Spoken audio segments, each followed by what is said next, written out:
Mwezi wa 5, mwezi wa Mei, ni mwezi ambao umetengwa rasmi kama mwezi wa uhamasishaji wa afya ya akili duniani.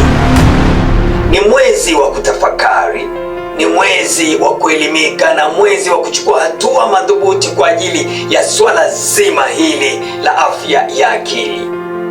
Usiwe msiri kwa lile jambo ambalo linakusumbua.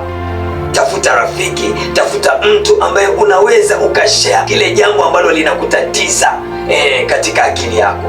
Pengine ni mambo ambayo ulipitia ukiwa mdogo, pengine ni mambo ambayo umetoka kupitia. Kuwa wazi.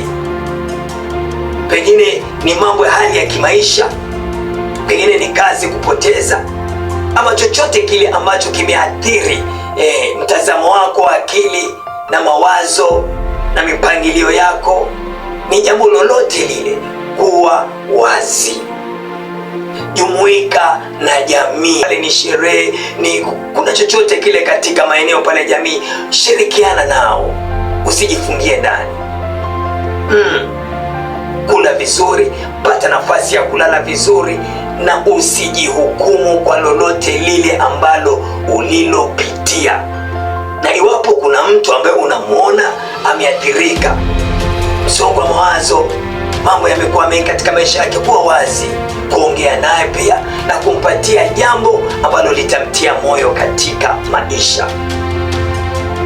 Ni mengi ya kuongea katika afya ya akili.